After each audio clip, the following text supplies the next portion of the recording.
Welcome to the deep dive. Ever wondered about Muay Thai? You know, Thailand's national martial art. We've got a stack of fascinating material here today. We're looking at its history, the way people train, its really unique rituals. That's why it's just exploded globally, right? Exactly. Right. And if you're like us, you want to get a solid grasp on something pretty quickly without getting totally lost in the weeds. Yeah, we try to pull out the most interesting bits, maybe some surprising stuff too. That's the plan. So our mission today, figure out why Muay Thai is called the art of 8 limbs, and really get into what makes it more than just fighting. It's like proper cultural heritage. Definitely. And here's something to chew on. Did you know Muay Thai actually started out as battlefield combat? Way, way back. And then it somehow morphed into this global sport we see now, but kept those old traditions alive. Pretty amazing. It really is. Okay, let's unpack this. Okay, so let's trace those roots back to ancient Siam. Our sources show Muay Thai really came together as a practical system. Warfare, self-defense. Right. The Sukhothai and Ayutthaya periods, those were key times for its development, yeah. Absolutely pivotal. And think about it not just as like individual skill, but it was crucial for national defense. And it wasn't just for soldiers or elites either, was it? I saw one source mention it was seen as a fundamental skill for all Thai men. Yeah, exactly. It was about survival, protecting your family, your community. That really gives you a sense of how deep it runs. It does. And what's really interesting is seeing how this, battlefield art became a regulated sport. The sources really emphasize that even when rules came in, they deliberately kept the core traditions. They didn't just sanitize it.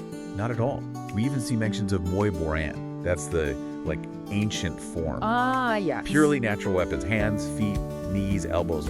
No gloves, no padding. Wow. Imagine the conditioning required for that. And the precision. Incredible.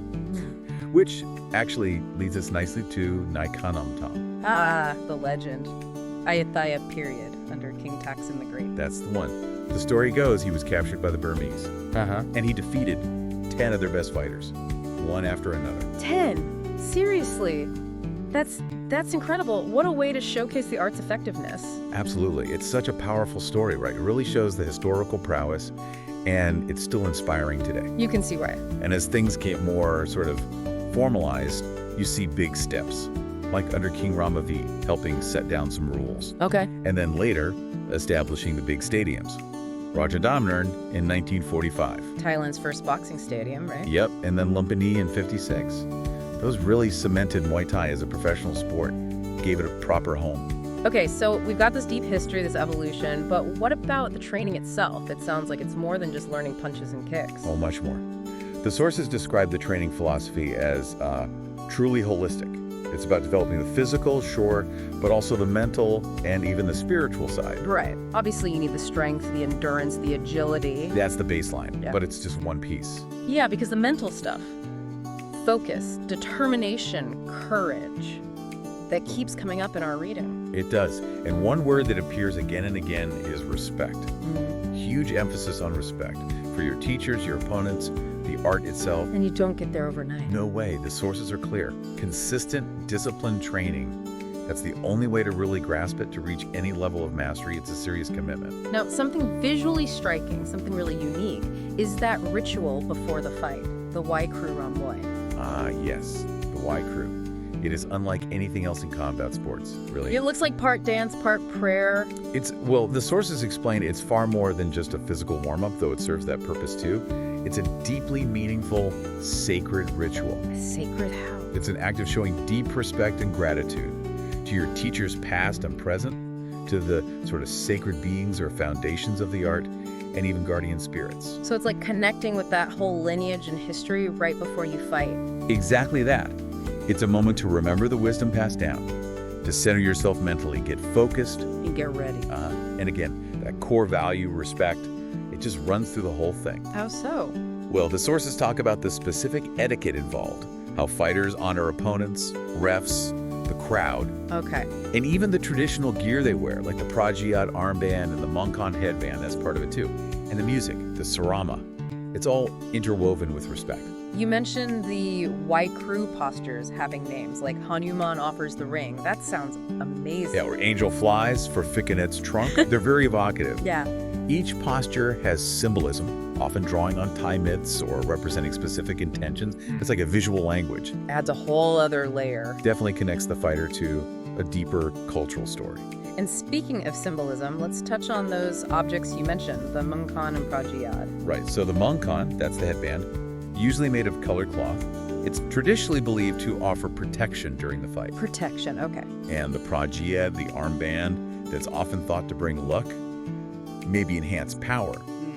Sometimes, our sources mention, these armbands actually contain things like incantations or yantra sacred designs for protection. Wow. It's fascinating how these physical items carry such spiritual weight in the tradition. It really is. And then there's the music, the sarama. You can't imagine a Muay Thai fight without it, can you? Absolutely not. It's integral. You've got the traditional instruments, pai chawa. That's the oboe-like one, leads the melody. Yeah, the Japanese oboe.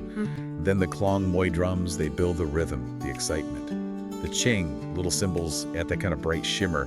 And the grap, wooden clappers for that sharp rhythmic sound. It's definitely not just background noise, is it? It seems much more active than that. Oh, totally. The music does multiple jobs.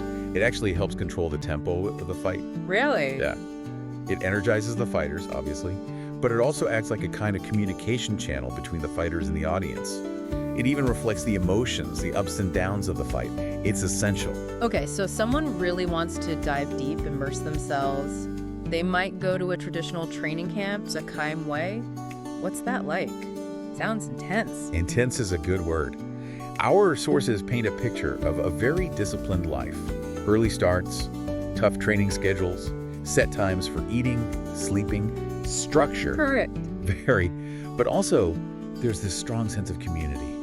Like a family almost. Yeah. Lots of mutual support among the fighters living and training together. So it's not just about the physical grind. Not at all. The teachers, the Kru Muay, they're passing on way more than just technique. They teach the ethics, the philosophy behind it all. So a typical day might be? Morning run, usually, strength work, stretching. Then evening sessions are more focused on technique, hitting the bags, working with Thai pads for timing and power, sparring. And you need the right gear for all that. For sure. Heavy bags, Thai pads, hand wraps, super important for preventing injuries. Yeah. All standard kit in a serious camp. And for those who reach the top, those legendary stadiums, Lumpini, Rajadamner, they're like hallowed ground. They really are. Lumpini opened in '56, often called the first Muay Thai university. High praise. It is. Fights there Tuesdays, Fridays, Saturdays. Winning a Lumpini belt, that's a massive deal. And Rajadamner. Opened a bit earlier, 45. Thailand's first proper boxing stadium. Fights Mondays, Wednesdays, Thursdays, Sundays. Is known for a more, maybe traditional vibe. Often see more veteran fighters there. Amazing to think of the history in those places. But Muay Thai's reach goes way beyond Thailand now, right? Oh, absolutely. You've got modern promotions like One Championship, Thai Fight. They've done a huge amount to boost Muay Thai's global profile, showcasing top fighters to massive international audiences. And that global appeal is real. Our sources mention it's particularly popular with foreigners interested in martial arts, maybe Eastern culture generally. Definitely. And you see that reflected in the number of camps now, specifically catering to international students. Like Tiger Muay Thai in Phuket, Fairtex in Pattaya. Exactly. Sitmanchai and Kanchanaburi, too. They've become major destinations. So if someone listening is thinking about this, wanting to train in Thailand, what's the advice? Well, the sources give some solid tips. First, do your research. Find a reputable camp. Look for experienced instructors, especially ones used to teaching foreigners. Makes sense. Check out the facilities, the vibe. Yeah, maybe get recommendations if you can. And then prepare yourself. How so? Beyond booking the flight. Definitely. Talk to your doctor first. Make sure you're physically up for it. It's demanding. Set point. Get your own gear, hand wraps, gloves. Better for hygiene, comfort, wear the right clothes, breathable stuff. And mentally? Set some goals. Why are you doing it? Fitness, self-defense, competition, just cultural immersion. Knowing that helps. Yeah. And crucially, patience. And respect. Yeah. Show respect to instructors, fellow trainees. That's fundamental. So what does that basic training look like for a total beginner? What can they expect to learn first? It starts with the foundations, the basic stance. Learning the core, punches straight, jab, hook, uppercut. Elbows, knees, the main kick's the teeth, that's the push kick. The roundhouse kick, low kicks. Footwork is huge too, learning how to move. Evasion. And just drilling that over and over. Consistency is everything, especially early on. Building that muscle memory, getting the basics right. It's interesting, too, that the sources mention potential misunderstandings, like people thinking Muay Thai is just kickboxing. Yeah, it's important to differentiate. There are similarities, of course, but Muay Thai has unique techniques, the clinch, the elbows, the knees, and this really distinct cultural background. And the whole philosophy. Exactly. Yeah. It is a combat sport, no doubt. But that deep emphasis on morality, on respect, it really sets it apart. It requires discipline, politeness, respecting your opponent. Okay, so beyond just learning to fight, what are the big benefits people get from learning Muay Thai? Oh, loads. Physically, it's an amazing workout. Burns serious calories like 600 to 800 an hour, some sources estimate. Wow. Builds muscle, upper and lower body. Improves flexibility, lots of stretching involved. Great for your heart and lungs, too. And mentally. Big boost there. Self-confidence often goes up as you learn self-defense.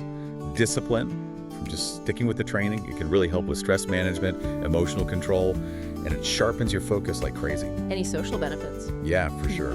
You build connections, friendships at the gym. If you go to Thailand, it's total cultural immersion, plus potential travel opportunities tied to the sport. Looking ahead now, what's the future hold for Muay Thai? There's that talk about the Olympics, isn't there? Yes, there are ongoing efforts. Getting into the Olympics could be huge, might lead to more international standards, more recognition, maybe more support for athletes. And technology, is that playing a role? Starting to. Things like VR or AI for training analysis, data stats, better broadcasting with 4K, 8K. Technology is creeping in. But are there challenges with this global growth? Definitely. A big one is how to preserve the unique Thai identity of the art as it spreads. Keep it authentic. Right. Plus, there's competition from other big combat sports, MMA, boxing, and making sure there are good systems for developing new athletes. Those are all ongoing challenges. And for foreigners getting involved, anything specific they really need to grasp? Yeah, our sources make a useful distinction. There's like fitness Muay Thai, mostly for exercise, probably no sparring. Then the traditional Muay Thai focusing on the authentic forms, the rituals, and competition Muay Thai, actual fighting, with the risks involved. Good to know the difference. Very. And beyond that, cultural understanding is key. Knowing the importance of the Wai Kru, showing respect for elders and instructors, sticking to the camp's discipline, being on time, wearing the right gear, and just practicing humility. That stuff really matters in Muay Thai culture. This has been really illuminating. It's so clear that Muay Thai is way more than just fighting techniques. It truly is. As the sources keep highlighting, it's this living, breathing piece of Thai culture and history. It builds discipline, demands respect, and offers this incredible path for developing yourself physically and mentally. And you can see why it appeals globally. There's a real beauty and value there. So for you listening, whether you're thinking about it for fitness, self-defense, or maybe connecting with Thai culture, it seems Muay Thai welcomes anyone who comes with respect and a real willingness to learn. Yeah. And maybe the biggest takeaway is this. Muay Thai teaches you not just how to fight, but how to respect, how to push through challenges, how to live with discipline. A lot to think about there. Definitely. Yeah. So what aspects of that deep-rooted philosophy really resonate most with you? Something to ponder after we wrap up this deep dive.